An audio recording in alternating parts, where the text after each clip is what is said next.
নমস্কার বন্ধুরা, চম্পাস কিচেনে সবাইকে স্বাগত জানাই। আজকের রেসিপি হচ্ছে স্কোয়াশ আলু দিয়ে শিঙি মাছের পাতলা ঝোল। প্রচণ্ড হাঁসফাঁস গরমে কিন্তু সর্দি কাশি জ্বর পাশাপাশি পেট খারাপ লেগেই থাকছে, তাই এই ধরনের হালকা পাতলা মাছের ঝোল কিন্তু খেলে অনেকটা স্বস্তি পাওয়া যায়।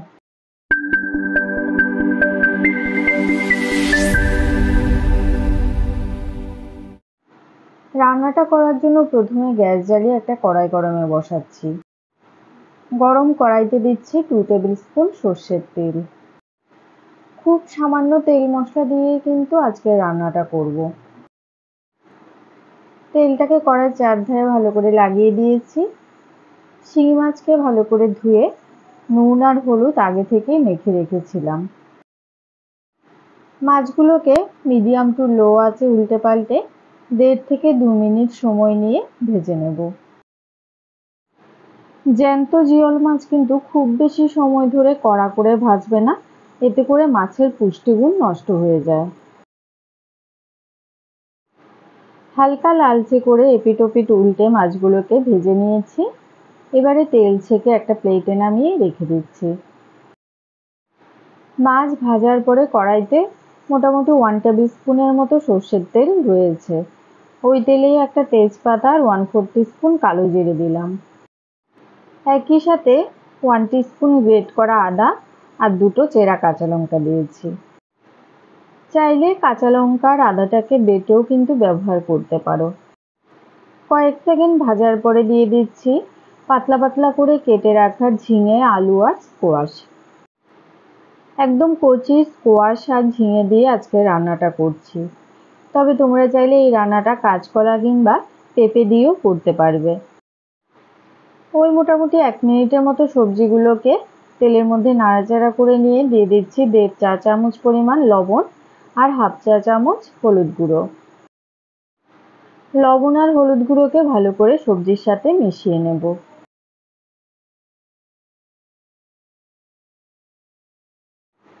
গুঁড়ো মশলা ভালো করে সবজির সাথে মিশিয়ে নিয়েছি।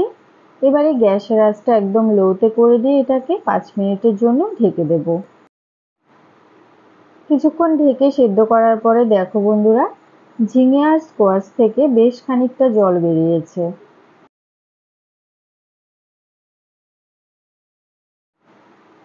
আবারও একটুখানি নাড়াচাড়া করে এর মধ্যে দিয়ে দিচ্ছি 1 টিস্পুন জিরে গুঁড়ো। জিরে গুঁড়োকেও ভালো করে সবজির সাথে মিশিয়ে কয়েক মিনিট কষিয়ে নেব। আমাদের চ্যানেল চম্পাস কিচেনের রেসিপিগুলো যদি তোমাদের ভালো লাগে তাহলে অবশ্যই চ্যানেলটাকে সাবস্ক্রাইব করে নেবে এবং পাশে থাকা বেল আইকনটাকে প্রেস করে দেবে। এতে করে যখনই আমি নতুন ভিডিও আপলোড করব সাথে সাথে এই নোটিফিকেশান তোমাদের কাছে পৌঁছে যাবে। জিরে গুঁড়ো কষিয়ে নিয়েছি, এবার এটাকে মোটামুটি 10 মিনিটের জন্য লো ফ্লেমে ঢেকে দিলাম। এর মধ্যেই দেখো বন্ধুরা, স্কোয়াশ, আলু এবং ঝিঙে খুব সুন্দর করে কিন্তু সেদ্ধ হয়ে গেছে আর মশলাও বেশ ভালোভাবে কষানো হয়ে গেছে। সবজি থেকে যে জলটা বেরিয়েছে এটাও সম্পূর্ণ শুকিয়ে গেছে। এবারে এর মধ্যে দিচ্ছি 2 কাপ পরিমাণ জল। যেহেতু একদম পাতলা ঝোল করছি তাই তেল মশলা কম ব্যবহার করে জলের পরিমাণটা বেশি দিতে হবে। ঝোলের সাথে সবজি ভালো করে মিশিয়ে দিয়ে গ্যাসের আঁচটা হাইতে করে দিচ্ছি।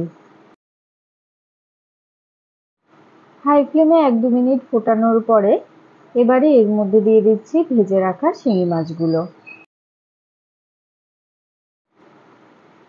এবারে এটাকে মোটামুটি আরও 5 মিনিটের মতো ঢেকে সেদ্ধ করব।